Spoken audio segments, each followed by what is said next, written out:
오늘 본문의 말씀을 통해서 하늘을 겨냥하는 섬김이라는 제목으로 말씀을 나누도록 하겠습니다. 하늘을 겨냥하는 섬김. 우리 옆에 분 한번 인사하도록 하겠습니다. 잘 오셨습니다.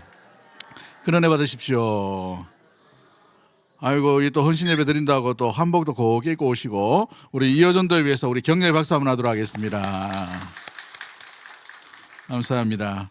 사람들은 대부분 하나님을 믿고 하나님을 경배하고 하나님을 따르면 당연히 하나님 앞에 복을 누리기를 원하죠. 복을 싫어하는 사람은 없습니다. 계속해서 성경 역시도 복의 근원이신 하나님, 하나님 역시도 복의 근원이신, 복을 주시는 분이 하나님이다라고 복에 대해서 이야기하신 것을 보게 되고, 또 이 하나님을 따르는 자들을 통해서 하나님은 하나님을 따르는 그 증거들이 곳곳에서 일어나므로 복 주시는 하나님, 복을 베푸시는 하나님, 복과 함께 백성들 가운데 임하시는 하나님을 바라보게 됩니다. 막연히 하나님을 섬긴다, 하나님께서 복을 주신다라는 의미가 아니라 하나님을 온전히 쫓을 때에 이 복도 함께 따라오게 되는 것이죠. 그런데 우리가 하나님을 따르면서 하나님을 섬긴다고 말하지만 우리 가운데에 어느 날 어느샌가 모르게 하나님 외에 하나님도 섬기지만 하나님 비슷한 것도 같이 간직하고 주머니에 쏙 넣어가지고 이렇게 섬겨갈 때가 종종 있음을 보게 됩니다. 나이가 어렸을 때는 이게 성공일 수가 있어요. 하나님께서 주시는 은혜의 복도 중요한데, 은혜 하나님과 동행하는 것도 중요한데, 하나님께서 베풀어 주시는 그 복이 좀 성공이었으면 좋겠다. 그래서 성공지향적으로 물질을 모으려고 하고, 이제 물질이 좀 되면 어떻습니까? 나이가 좀 되면은 이제 명예에 대한 욕심이 일어나게 되죠. 명예에 대한 욕심이 조금 일어나다 보니 어찌 보면은 남을 누르기도 하기도 하고 남 위에 군림하려고 하는 이와 같은 일들도 종종 일어남을 세상사를 통해서 우리가 보게 됩니다. 교회 안에도 마찬가지입니다. 교회 안에서도 우리가 하나님을 섬긴다고 했지만 구약부터 신약까지 나오는 여러 이스라엘 백성들과 하나님의 자녀들을 보시면 처음에는 잘 섬겨요. 처음에는 하나님 앞에 온전함으로 온 마음을 드립니다. 그러나 시간이 가면 갈수록 하나님과 하나님 되심을 온전히 믿고 순종하며 온전히 그 하나님을 따르는 그 모습에서 어느샌가 모르게 그 삶 가운데에서 그 주위에 눈을 돌리게 되는 것이죠. 그게 가나안 땅에서 드러났던 이 바알과 아세라와 몰렉이라는 그런 신들입니다. 대부분 우리의 일상의 생활과 굉장히 밀접되어 있는 신들이에요. 그게 그냥 어느 날 갑자기 탁 주어진 것이 아니라 굉장히 매력적인 이 종교 행위가 이 가나안 땅의 팽배함으로 말미암아서 드러났던 것이므로 이 가나안 땅에 이스라엘 백성들이 들어가서 하나님께서 그토록 싫어하시는 이 아말렉과 모든 이 백성들을 진멸하라 했는데 그들 스스로가 그게 좋아서 남겨둬 버렸습니다. 힘이 없어서 남겨뒀다고 생각되지만 하나님의 말씀을 듣고 나아갔으면 하나님께서 진멸하도록 하셨을 거예요. 그런데 그들 스스로 그들과 타협하게 됩니다. 그래서 그 문화 속에 있는, 그 환경 속에 있는, 그 땅에 살고 있는 신들과 접촉하게 되는 거예요. 그래서 가나안의 대표적인 신이 이 해안가 중심으로 나타났던 바알 신과 아세라 신이라는 신이 있어요. 이 요단강 건너편에 보면 몰렉이라는 신이 있습니다. 이건 굉장히 추잡한 이 신인데 이건 자기의 아들을 산채로 불에 집어넣어 버린 거예요. 그래서 이 다윗이 이 아람과 싸울 때에 아람의 왕이 최후의 방법으로 자기 아들을 불에 던져버립니다. 그거 보고 막 이 이스라엘 백성들이 너무 잔인해서 그냥 실수하게 되는 이런 일도 일어납니다만은 그만큼 뭔가 이렇게 이 굉장히 자극적인 문화예요. 이 바알과 아세라는 특히 하나님은 우리가 제사를 드림으로 말미암아 비참하죠. 왜냐하면 이 짐승들을 잡아 죽일 때에 그 죄의 전가를 시킵니다. 내 죄를 이 짐승에게 전가시켜서 내 때문에 이 짐승이 죽어감으로 말미암아 하나님만 바라볼 수 있도록 내 죄가 사함을 받았다라는 것을 종교 행위로 이렇게 제사의 행위로 이렇게 나아가게 됩니다. 그런데 바알과 아세라는 신전 규모부터 달라요. 신전 규모부터 다른데 바알 신과 아세라 신들의 이 선지자들이 성행위를 하게 됩니다. 성행위를 하면 굉장히 요란한 음악과 화려한 춤과 이런 것들이 막 일어나는 절정 가운데에서 이 바알과 아세라 신을 섬기는 선지자들이 막 나와서 이렇게 그런 행위를 해요. 그래서 사람들이 볼 때 굉장히 지저분하고 굉장히 음란하고 굉장히 타락스럽지만 거기에 이 백성들이 하나씩 빠져들게 된단 말이죠. 그로 인하여 하나님을 섬기는 것은 왠지 옛날 사람과 고리타분한 것처럼 보이고, 이 바알과 아세라 신을 섬기는 것은 선진적인 거고 이 시대에 맞는 것처럼 보여지는 그런 문화가 이제 사사기 시대 이후로 열왕기 상하 시대 가운데 계속해서 팽배하게 된 것이죠. 불과 몇백 년 만에 완전히 이 이스라엘 백성들이 여호와를 잃어버리고, 특히 유다 땅 가운데에는 하나님의 말씀조차도 다 잃어버려가지고 성전에서 하나님의 말씀을 찾을 때에 이 요아스라는 왕 있죠. 그 왕 가운데 이 하나님의 말씀 희귀해서 그 말씀을 찾았다고 신기해서 그 말씀 앞으로 나아가는 그런 일들도 일어나게 되는 것을 보게 됩니다. 왜 이런 이야기를 하느냐? 우리는 하나님을 섬기지만 하나님과 동시에 우리의 이 땅 가운데 가장 자극적인 것들을 우리의 주머니에 넣고 우리가 신앙생활을 하며 살아갈 때가 있다라는 사실이죠. 우리 내면을 한번 잘 점검해 보십시오. 하나님을 온전히 섬긴다, 하늘을 겨냥하는 섬김인가? 아니면 이 섬김의 목적과 방향이 나인가? 내가 이 섬김의 방향 가운데 내가 얻는 것, 내가 취하는 것, 내가 누릴 것, 내가 발견해야 될 것에 먼저 우리가 이 시선이 가 있다면, 어찌 보면 오늘 본문에 나오는 이 시편 144편 이 12절부터 15절까지 나오는 이 복과는 전혀 상관이 없는 복이에요. 가장 이 아름다운 복은 어떨 때 주어집니까? 15절 말씀 우리 다시 한번 읽어볼까요? 15절 말씀 같이 봅니다. 시작. 이러한 백성은 복이 있나니 여호와를 자기 하나님으로 삼는 백성은 복이 있다. 누가 복이 있다고요? 하나님을 자기 하나님으로 삼는 그 백성이. 자기 하나님이라는 말은 뭐예요? 내가 믿는 하나님, 내가 믿는 신이 그분이다라는 것을, 여호와라는 것을 마음 가운데, 심령 가운데 붙들고 그렇게 살아가는 심령 가운데에서 하나님께서 이 복을 약속해 주셨다는 사실이죠. 가나안 땅에 입성했던 이스라엘 백성에도 마찬가지입니다. 그리심산에 반 지파를, 이 12지파 중에 6지파를 세우고 에발산에 6지파를 세웁니다. 그리고 난 뒤에 뭐라고 얘기하죠? 그리심산 있는 이 6지파에게 하나님의 말씀을 지킬 때에 천대의 복을 확 선포하는 거예요. 여러분 그 장면을 한번 상상해 보십시오. 수십만 명이 한 산에 와서 여호와의 말씀을 쫙 선포해요. 쫙 선포해요. 해운대에 있을 때에 해운대 집회라는 부분이 있습니다. 청년들과 온 교회가, 이 대구는 연합 집회가 잘 안 돼요. 보니까 이렇게 연합이 안 되는 이 지역도 좀 드문데 부산에는 10만 명 모였어요. 10만 명. 남의 지역이라 놀라지도 않네. 이 해운대 백사장에 젊은이들, 청년들이 비 쫄딱 맞고 그때 막 4시간씩 엎드려 회개하고 막 이런 일이 있었는데, 아무튼 그때에 그 한 사회자가 나와가지고 사도신경을 100번을 외우자라고 얘기했어요. 사도신경을 100번. 그런데 이 10만 명이 사도신경 100번을 외우는데 이게 그냥 외우는 거하고 달라요. 한 10번 외우니까 너무 힘들고 한 20번 외우니까 너무 힘든데 이게 넘어가고 50번, 60번 넘어가는데 온 마음이 이게 전율이 쫙 흐르고 마음 가운데 심장이 막 확 요동치고 막 이게 압도하는 게 있더라. 압도하는 게. 이 예배가 바로 이런 것들이죠. 하나님을 찬양한다는 게. 그런데 한번 보십시오. 60만 중에 30만 명이 쫙 서가지고 여호와의 말씀을 지킬 때 어떤 복이 임합니까? 막 쫙 이렇게 합니다. 천대의 복 할 때 얼마나 이 마음 가운데 우렁차는 게 있어요. 근데 하나님은 참 공평하신 하나님이죠. 그러나 어겼을 때에 어떤 일이 나는가? 이 에발산에서 다시 이 30만 명이 지키지 못했을 때에 3대, 4대까지의 저주에 대한 이야기를 신랄하게 얘기한다는 거예요. 얼마나 듣기 싫었겠어요. 얼마나 부담되는 말씀입니까? 그러나 이것이 말씀의 양날과 같은 것입니다. 지키는 자에게는 복이, 지키지 않는 자에게는 복과 상관없는 인생으로 살아갈 수밖에 없는 것이죠. 그러므로 우리의 섬김은 항상 주님께 머물러 있어야 되고 고정되어야 한다는 사실입니다. 우리가 섬길 때 때로는 사람을 볼 수가 있어요. 옆에 있는 사람. 그래도 내가 좀 회장 됐는데, 그죠?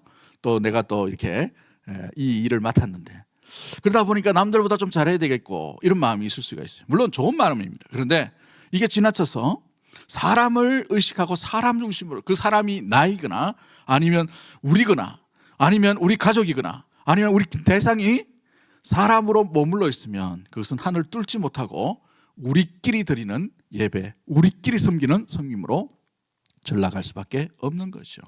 하나님께서 기뻐하시는 섬김이 아니에요. 하늘을 뚫고 나아가는 방향의 그 섬김은 목적이 하나님이어야 되는 거예요. 할렐루야.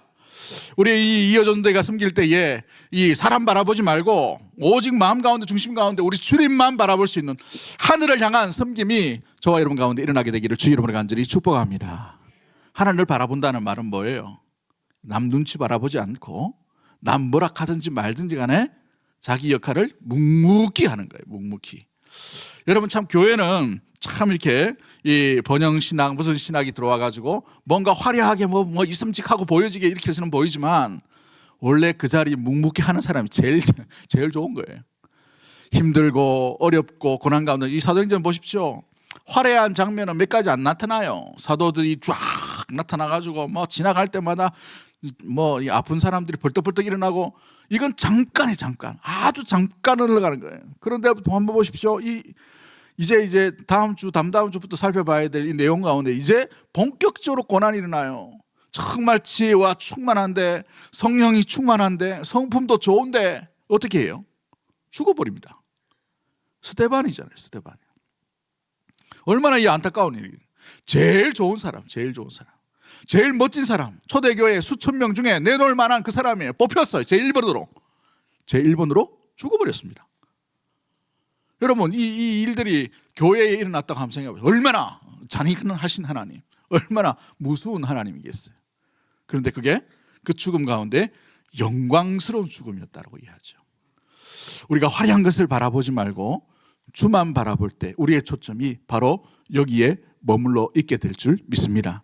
우리 여여전도회가 바로 세상이 변하고 세상의 환경 가운데 어떤 일이 일어난다 하더라도 주만 바라봄으로 말미암아 흔들리지 아니하고 그 자리 그곳에서 멋진 아름다운 열매는 없다 하더라도 여러분 그 자리에서 최선을 다해서 주님만 바라보고 섬기는 우리 이여전도회 되기를 주의 이름으로 간절히 축복합니다. 그러면 그 인정을 누가 하시느냐? 목사는 몰랄 수 있어요. 여러분이 뭐 하는지 몰라요. 그런데 주님은 정확하게 보는 거죠. 오늘 우리 당회에서 우리 장로님과 한번 말씀을 나눴습니다만은 사무엘상 열왕기상 18장에 보면 3절 말씀에 이 아합의 시대의 한 사람 등장해요. 그 한 사람은 누구예요? 오바댜라는 궁정 내신입니다. 그는 비서실장입니다. 그런데 하필이면 섬기는 왕이 아합이에요. 아합. 이 아합이 본격적으로 이세벨과 결혼함으로 말미암아 바알을 퍼뜨렸던 사람이에요. 이스라엘 북왕국 이스라엘 가운데 나라는 부강하고 잘 살고 이랬지만 가장 종교적으로 타락했던 그 시대가 아합의 시대였어요. 근데 그 아합의 이 부인이었던 이세벨이 하나님을 믿는 하나님의 말씀을 전하는 선지자들 다 죽여버리는 그 상황 가운데 거기에 비서실상으로 있다는 거예요. 그럼 어떻게 이 신앙을 지킬 수 있을까요? 그런데 18장 3절에 보면 이 오바댜는 지극히 여호와를 경외하는 자로다라고 되어 있어요. 할렐루야. 비록 왕은 저런 왕을 모시고 어쩔 수 없이 섬기고 있지만 지극히 여호와를 섬기는 시대 환경과 탓을 하지 않는 것이죠. 아합을 원망하지 않아요. 오히려 그 속에서 최선을 다해서 하나님을 온전히 섬겨나갑니다. 근데 더 놀라운 것은 이 오바댜라는 사람이 어떤 행위를 하냐면 이세벨이 그 무시무시한 칼날로 선지자들 다 잡아서 찾아서 죽이는 그때에 이 사람이 개인적으로 100명의 선지자를 따로 모아가지고 50명씩 굴에 넣어요.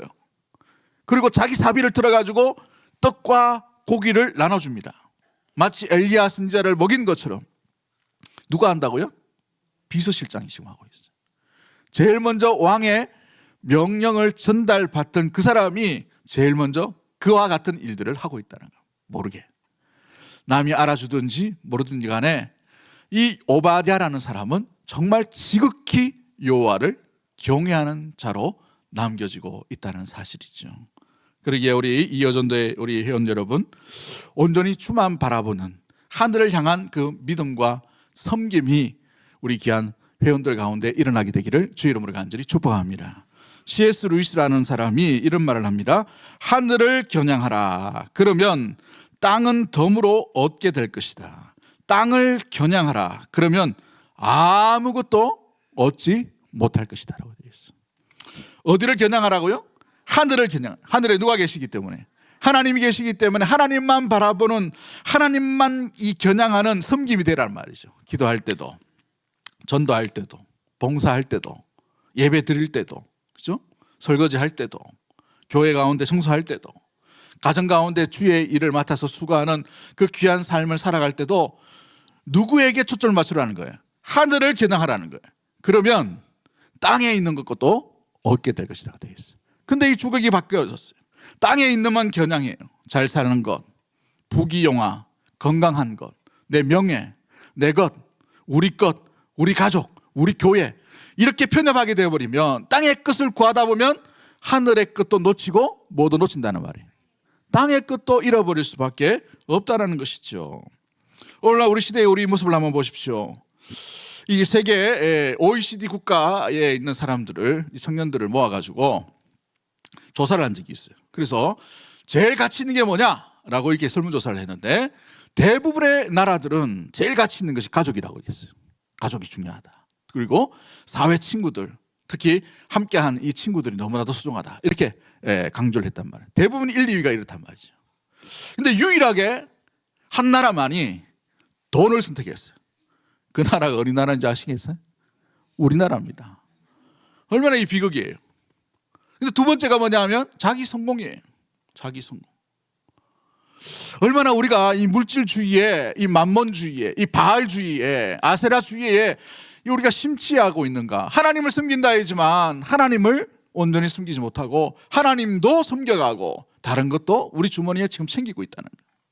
이렇게 되다 보니 하늘을 향한 이 방향이 있는 섬김이 아니라 자꾸 우리 것, 내 생각, 내 것이 채워져야 될 이 섬김으로 전락하게 되는 것이죠.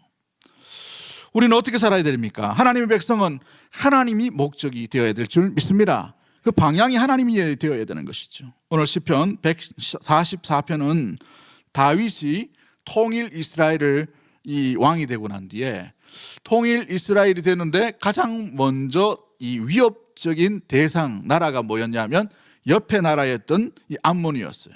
지금 요르단 지역. 그리고 위의 나라였던 아람이란 나라였습니다. 지금 시리아를 얘기하죠. 이 시리아는 전통적으로 굉장히 강국이었습니다. 그런데 이 암몬이란 나라와 시리아 이 아람이란 나라가 연합군을 형성해서 이 다윗을 죽이려고 다윗이 왕이 되었다 하니까 이 나라를 완전히 없애기 위해 쳐들어오는 그 상황 가운데에 하나님 앞에 그의 마음을 담아 드린 시가 시편 144편의 내용 가운데 있습니다. 다윗은 전쟁을 앞두고 전혀 두려워하지 않는 모습을 보게 되죠. 걱정하지 않습니다. 1절부터 12절까지 쭉 한번 읽어보십시오. 한번 보시면은 어떻게 되어 있습니까?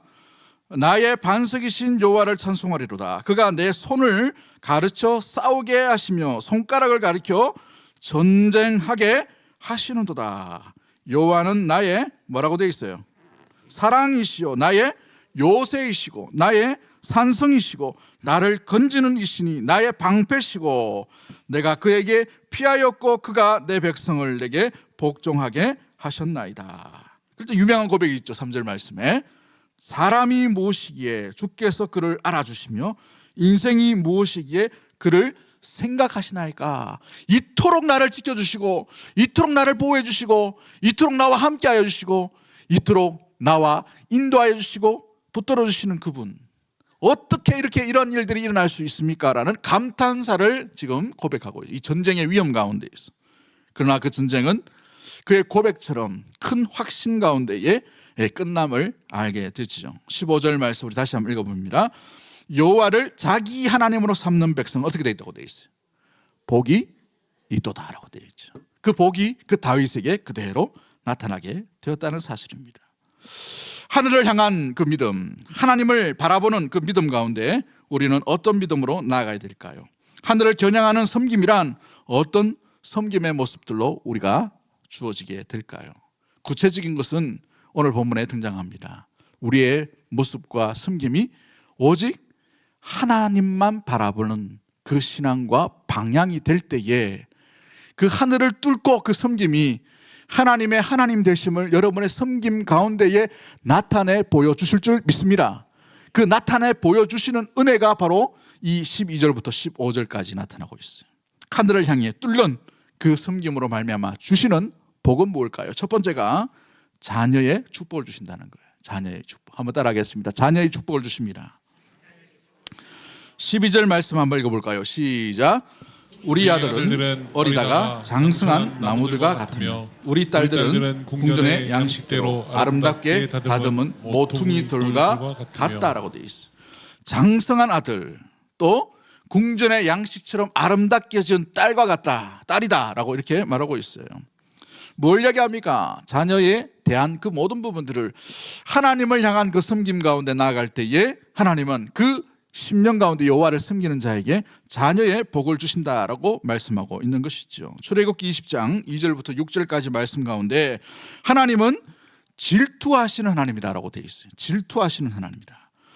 나를 미워하는 자에게 죄를 갚되 아버지로부터 아들에게까지 3, 4대까지 이르게 하거니와 나를 사랑하고 내 계명을 지키는 자에게 뭘 주신다고요? 은혜를 주신다는, 은혜를. 끊임없는 은혜입니다. 이 천대라는 말은 끊임없는, 모자라지 않는, 아무리 부어도 끊을 수가 없는 그 은혜를 주시겠다는 거예요. 할렐루야. 누구에게요? 여호와를 경외하는 그 심령과 하늘을 뚫고 나가는 섬김 가운데 있는 자에게 이 천대의 은혜가 끊이지 않는 은혜, 놀라운 그 은혜를 그 가정에 그 자녀들을 통해서 아름답게 이루어지게 된다는 사실이죠. 시편 112편 1절과 2절 말씀에도 어떻게 되어 있습니까? 할렐루야. 여호와를 경외하며 그의 계명을 크게 즐거워하는 자는 복이 있도다라고 되어 있죠. 그러고 난 뒤에 어떻게 되어 있습니까? 2절 말씀에 그의 후손은 땅에서 강성하다라고 되어 있어요. 정직한 자의 후손에게 복이 있으리라라고 되어 있어요.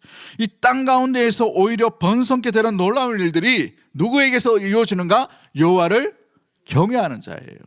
하늘을 뚫고 나가는 섬김의 모습 가운데 있는 그 심령을 통해서 하나님께서 자녀의 복을 주신다는 사실이죠.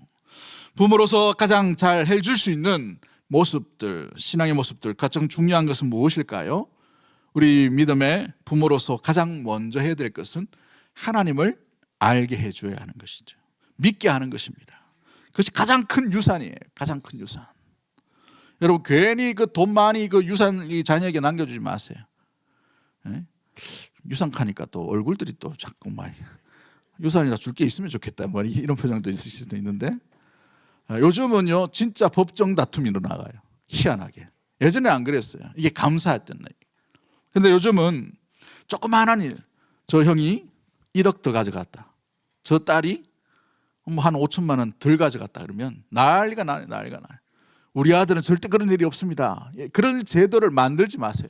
차라리 여기 있다가 잘 쓰시고 여행도 좀 가시고 건강을 위해 또 여러 가지도 하시고 그렇게 하셔야 돼요. 여러분, 이 싸움의 거리를 만들지 않는 게 중요하지요. 그런데 더 중요한 게 뭐냐면 이 부모로서 평생 우리가 잊지 말아야 될 것이 뭐냐? 여호와를 경외하는 모습을 자녀에게 보여주는 거예요. 때로는 자녀가 속썩입니까? 안 속입니까? 안 속여요? 감사하네요. 좋은 자녀를 두셨네, 그죠? 속일 때가 있어요. 지독실이 말 안 들 그럴 수도 있단 말이죠. 어떻게 내 배에 낳는 아들이 저럴까? 어떻게 내 배로 낳은 자녀가 저럴까라는 그런 근심과 걱정이 될 수도 있어요. 그러나 그런 실망스러운 일, 내가 이해되지 않는 모습이 있다 하더라도 여러분 실망하지 마십시오. 부모는 부모 역할만 하시면 돼요. 여호와를 경외하는 자로 끝까지 하나님을 향해, 하늘을 향해 나아가고 설 수 있는 우리 이여전도회와 대구동성교회 모든 가족들이 되기를 주의 이름으로 간절히 축복합니다.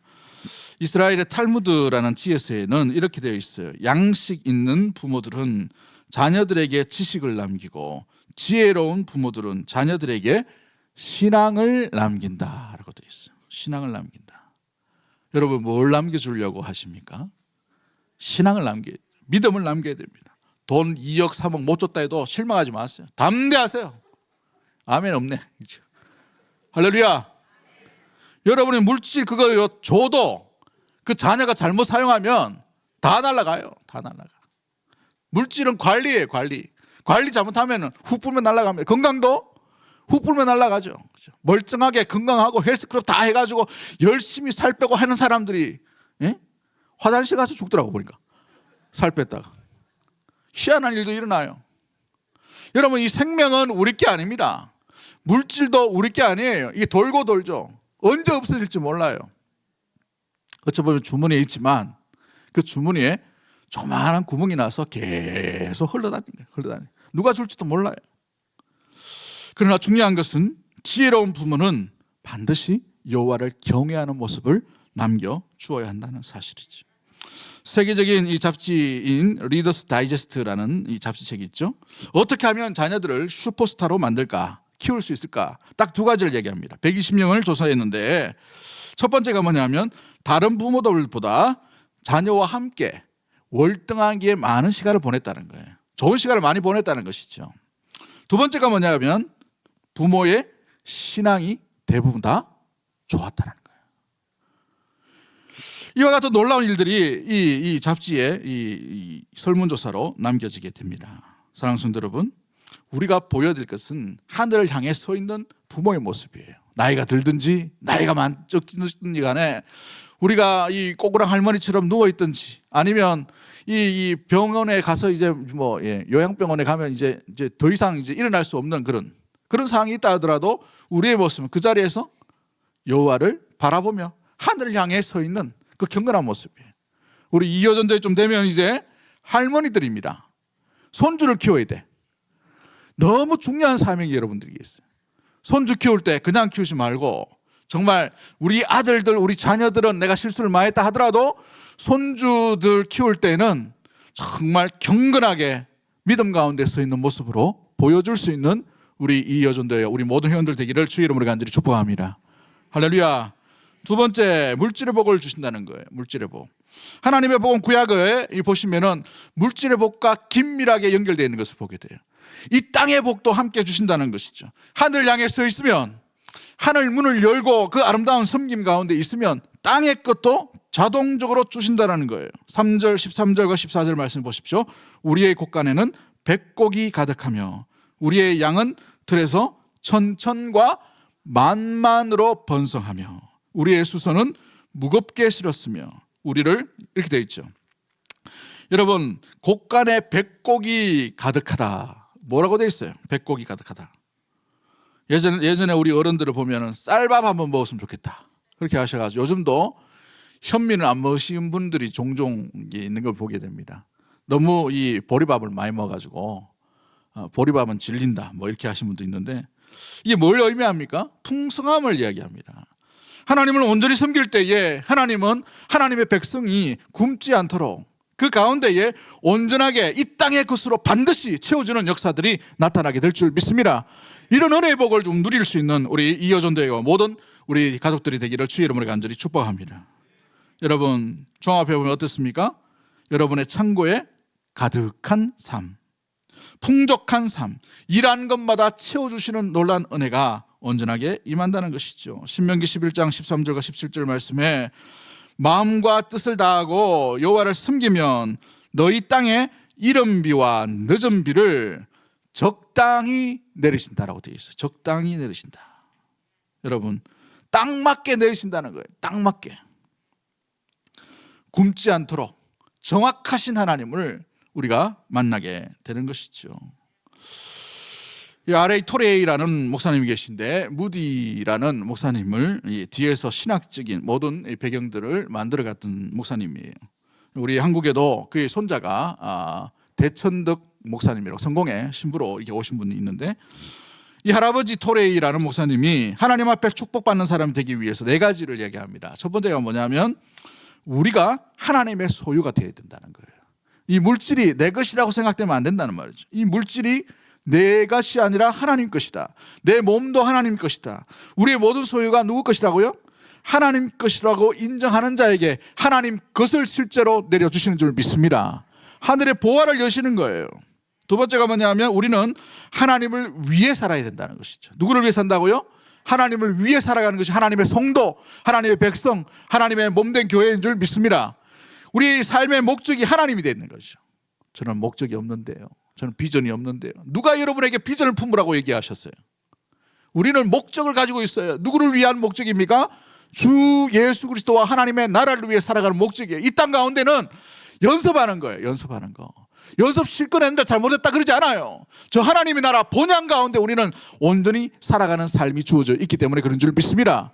그렇기 때문에 우리는 이 땅 가운데에서 온전히 주를 위해 살아가는 삶을 계속 연습하는 거예요. 물질이 있든지 없든지 간에, 건강이 있든지 건강이 없든지 간에 주를 위해 살아가는 사람을 연습해야 되는 것이죠. 세 번째가 뭐냐면 우리가 하나님께 완전히 순종하는 삶을 살아갈 때에 하나님은 하나님께서 주시는 놀라운 은혜의 복을 그 10년 가운데 주신다라는 것이죠. 하나님 앞에 완전하게 순종한다는 것은 뭘 의미할까요? 여러분, 내 의지가 이건 아니지, 이 정도까지는 아닌데 라는 여러분의 그 한계점이 있을 수 있어요. 한계 곡선이 있을 수 있습니다. 신앙생활 할 때에 여기까지는 아닌 것 같아요. 목사님 이 정도는 아닙니다. 성도님 보면은 자기의 제한선을 딱 두고 있어요. 근데 여러분, 이 경계를 뛰어넘으셔야 돼요. 믿음은 경계를 뛰어넘는 겁니다. 이걸 뛰어넘지 않으면 우리의 건강의 문제 때문에 딱 걸려요. 물질의 문제 때문에 딱 걸리게 되어 있어요. 우리가 그 염려하고 걱정하고 붙들고 있는 그것 때문에 넘어짐으로 말미암아 더 이상 일어서지 못하고 더 이상 신앙이 자라가지 못해요. 여러분, 그러기에 여러분이 스스로가 그 제한을 무엇보다 하늘 향해 열 수 있는 우리 모든 이여전도회와 우리 대구동성의 모든 가족들이 되기를 주의 이름으로 간절히 축복합니다. 순종이 바로 그와 같은 것이죠. 순종할 때 이 땅 가운데 살아봐야 우리 100세 사는 거예요. 이제 얼마 안 남았어요. 이 100세 남은 이 생활 가운데에서 끝까지 한번 주의 말씀에 순종하며 살아보리라. 할렐루야. 이 마음과 믿음이 저와 여러분 가운데 일어나게 되기를 주의 이름으로 간절히 축복합니다. 말씀의 지배를 받는 것이죠. 마지막 네 번째가 뭐냐면 그러기에 주의 뜻대로 살아가는 거예요. 주의 뜻대로 한번 결정해보고 길을 걸어가 보는 거죠. 실패하고 좌절하고 오늘 또 잘 안 되네, 내일 또 그렇게 살아보는 거예요. 말씀 가운데 들려주는데 인내해라, 그죠? 오늘 운전하는데도 인내가 잘 안 돼. 그럼 또 내일 운전하다 보면 또 인내의 마음을 계속 키워야 되는 거예요. 사랑이 잘 안 돼요. 사랑이 잘 안 되지만 그러나 또다시 내일의 삶을 살아가는 동안에 다시 연습하는 것, 또 실수했지만 좌절했지만 넘어서 일어남으로 말미암아 주의 말씀에 다시 한번 그렇게 살아보려고 몸부림치며 나아가는 거예요. 그 삶 가운데 주님은 기억하셔요. 그 열매를 주님께서 보고 아이고 잘했네 못했네 그렇게 하신 거 아니에요. 그 몸부림치는 그 모습 가운데에 우리 하나님은 착하고 충성된 종이에요. 할렐루야. 그 열매는 주님께서 아시기에 주님께서 맺어주시는 것입니다. 그렇습니다. 마지막 세 번째가 뭐예요? 이제 하늘을 향해 서 있는 그 귀한 섬김으로 말미암아 우리에게 평화의 복을 주신다는 것이죠. 14절 말씀 하반절 있는데 14절 말씀 가운데 어떻게 되어 있습니까? 또 우리를 침노하는 일이나 우리가 나아가 막는 일이 없으며 우리의 거리에는 슬피 부르짖음이 없을진대. 할렐루야. 우리가 어떤 외적으로 내적인 그 침노를 당하지 않는다는 것이죠.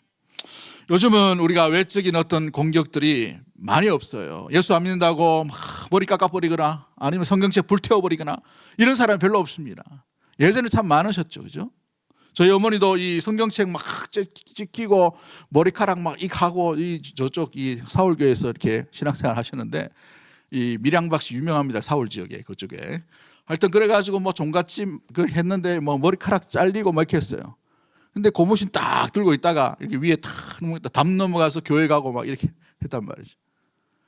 참 그런 세월이 있었어요. 요즘도 가끔 그런 성도 있는 것 같아요. 매맞기도 하기도 하고 예수 믿는다고 오해받아서 그런 게 하는 것도 있기도 하고. 그러나 외적인 이런 박해와 어려움들이 옛날보다는 많이 사라졌어요. 대부분이 우리 내면에서 일어나는 아픔들입니다. 상처들이. 우리의 상처를 헤집고 우리의 내면을 가장 잘 교묘하게 찾아오는 이 사탄이 우리의 생각을 자꾸 잠식해요. 우리의 마음을 자꾸 두드려요. 에이 뭐 변하겠냐, 너 하나님께 나아가면서 얼마나 실망했냐, 저 인간들 섬기면서 얼마나 좀 불불 끓었냐. 우리의 연약한 감정을 자꾸 건드린단 말이에요. 우리의 참을성 없는 것을 건드린단 말이죠. 또 우리가 좋아 보이는 그 일들 가운데 이 포커스를 딱 맞춰가요. 하와를 유혹시킬 때 어떻게 합니까? 보암직도 하고 먹음직도 하는, 그걸 딱 눈에 딱 보게 하는 것이죠.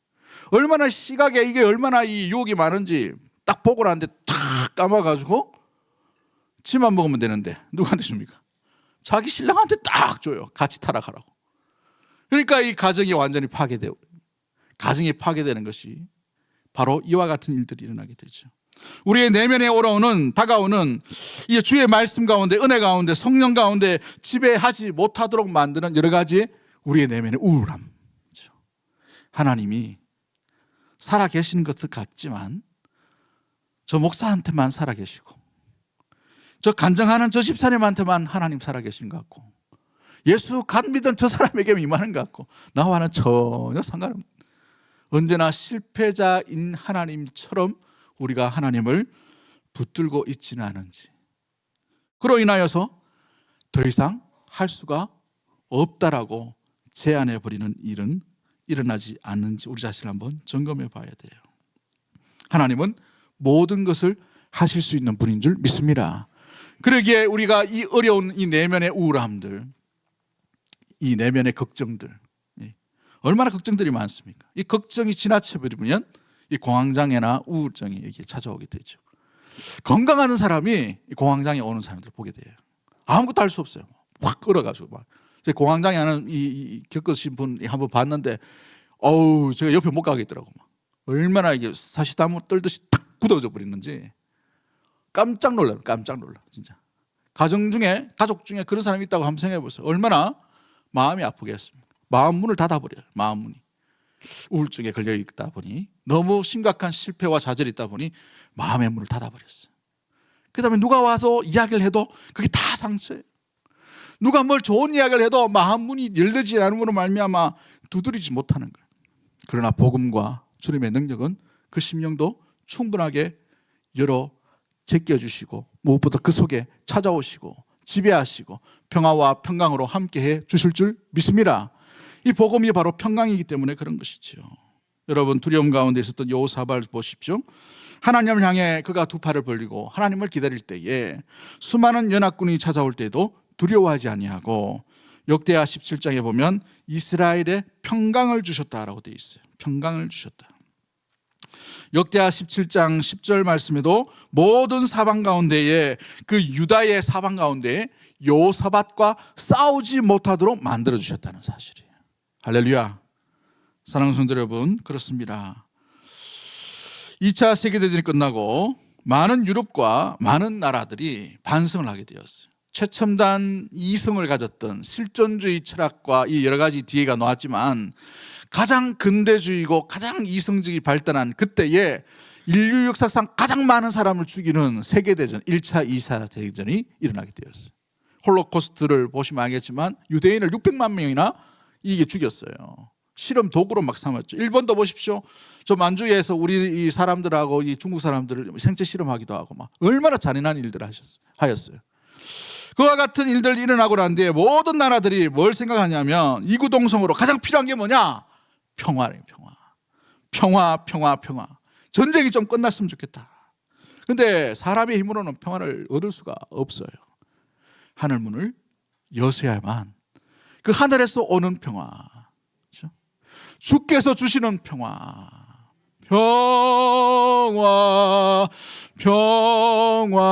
평화로다. 하늘 위에서 내려오네. 그 사랑의 물결이 영원토록 내 영혼을 덮으소서. 그렇습니다. 우리가 주를 향해, 우리의 섬김이 하늘을 향해 있을 때에 우리 주님께서 하늘 문을 여시고 우리에게 베풀어 주시는 은혜가 평화인 줄 믿습니다. 그 평화의 왕과 함께 나아가는 아름다운 섬김을 하는 우리 이 여전대회와 특별히 우리 대구 동성의 모든 가족들이 되기를 주의 이름으로 간절히 축복합니다. 하나님 아버지, 감사합니다.